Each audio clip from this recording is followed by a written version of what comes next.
Hi everyone, it's Nina, and I'm here today guesting over at the Landscaping Challenges blog. I've got a card here featuring a trifold shaped design that I had created back in September for one of the Landscaping Challenges. And Laurel Beard, who is one of the coordinators for the Landscaping Challenge blog, really wanted me to show everybody how I did this. So I've got it back again. This time I'm doing a video. And I'm going to slightly change it up a little bit, but it's going to be pretty much the same concept that I did the first time. Right now I'm working on the panels. This is the front panel, and I'm lining up my grassy border die here, and I'm going to do some partial die cutting. You can see I've only got the cutting pad going about a quarter of the way across the card. I'm going to take that same cutting pad again. I haven't moved the die. I'm going to go ahead and put that cutting pad on the other side of this die, on the other side of the fox basically. And I'm going to be running that through my machine here. Again, doing another partial die cut. This is going to only cut out the other side of this grassy border, leaving the area where the fox is standing uncut. So I'll go ahead and take that out. You can see there we've got our fox all cut out. So now we're working on the back panel. This is the middle part of the cardstock. This cardstock is cut to 10.5 inches by 5.5 inches, and it's scored at 3.5 inch intervals. I'm going to be taking that die and running it through my machine. I'm not worried about partial die cutting at this point because both sides of the front and middle panels will end up being cut off. So I'll just go ahead and remove that tape and pull the die out. And this will make a lot more sense once you see everything all put together. So now we're taking, this is going to be the middle portion, middle flap, I should say. On this case, it's the leftmost panel of the card. And I'm going to be taking my cutting pad and doing a partial die cut for this as well. Basically, I'm not letting the die cut past that fold line. So let's remove the tape. And take that out. So now you can see we've got everything all die cut. And we're going to cut off the remaining portion of the leftmost panel, and we're going to cut off the remaining portion of the rightmost panel. And as you can see, the grass is still attached, so we're going to be taking some fussy cut scissors, and we're going to be cutting this out. And we're just going to quickly go around all of the edges. I'm leaving a white border. You could go right up to the edge. It doesn't matter. So now that we have everything all cut out, here is all the flaps, and it looks so dimensional, and I love how this ended up working out. So I'm going to start doing my Copic coloring, and I'm using some light oranges for the fox. I've got all the colors listed on the side of the screen so you can easily replicate this card. Just taking in some colors and adding in some shading, making sure I preserve the highlight for where he's going to be the lightest. Just blending it all out with my mid-tone again. Now I'm taking some darker oranges and I'm going to be adding in some dot detail, and this is going to create the look of fur on his body, and it'll help give him a little bit of a texture and not so flat. And then I'll just blend it out with my mid-tone to help soften it and make it not stand out quite as much. Shading in his belly and his face. Blending that back out. And now I'm doing one of the things I love doing to all my critters is adding in some blush. And I'm also taking my gray markers, these are warm grays, and I'm adding in some shading along the areas of where he's going to be the darkest. I do this a lot with my images, no matter what I'm coloring, because it helps bring the image more to life and help it stand out off the card. It gives it a lot more realism.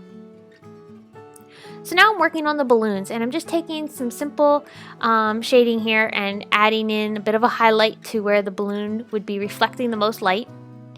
Blending it out with my lighter colors. Using some yellows, pinks, and purples for this. And I will end up taking my colorless blender and intensifying that highlight area.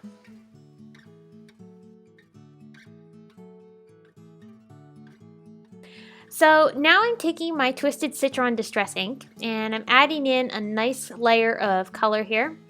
I love this green color. It's so vibrant and spring-like and works really well for grass.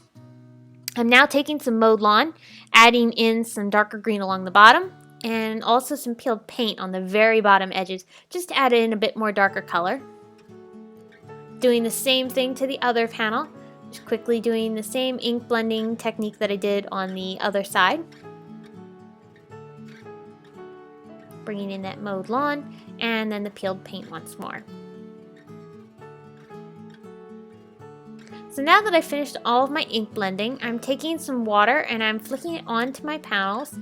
This is going to create a neat watercolor or water droplet pattern onto my grass. Adds a really neat magical feel to the card.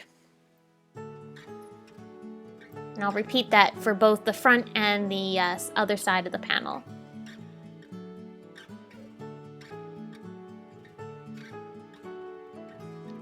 So now I'm getting ready to work on the sky, and I'm taking some cloud border dies that I've die cut from just some regular cardstock, and my mat was giving me trouble here as it's sliding all over the place. But as you can see, I'm taking some tumbled glass and cracked pistachio distress inks, and I'm adding in some color along the tops of these little die cut clouds. I'm using these basically as a mask.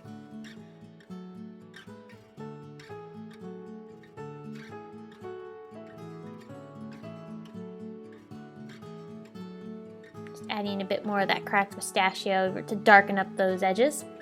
Blend it back out with my tumbled glass. Sorry I got off camera here, I didn't realize that. So now I'm adding in some details to the grass. I'm taking some of my Copic markers and I'm adding in some shading, adding in some grass blades.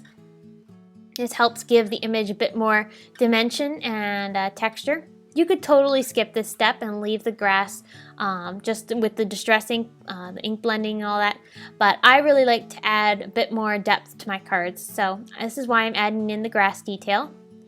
Basically all I'm doing is flicking in some color. It's just some flicks of each green color that I've used here, and I've got the colors listed on the side of the screen, and it just adds a really neat texture to the card. And then I'll go ahead and use those same greens for the other side of the panel. And I'll use a dot technique for this because I want the grass to look like it's faded off into the background.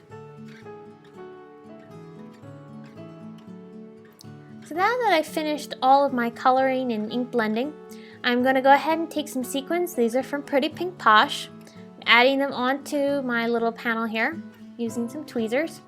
And these are this is Glossy Accents I'm using. I've also taken some Wink of Stella glitter and applied it to the balloons, and then I will later go ahead and take some Glossy Accents and apply that over top as well.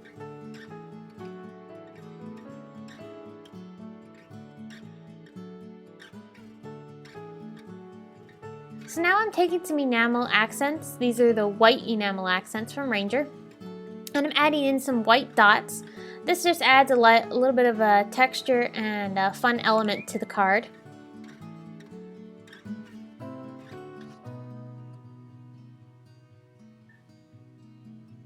And that completes my card. I added a sentiment that I had embossed onto some vellum, and then I also popped it up onto my card using some foam tape.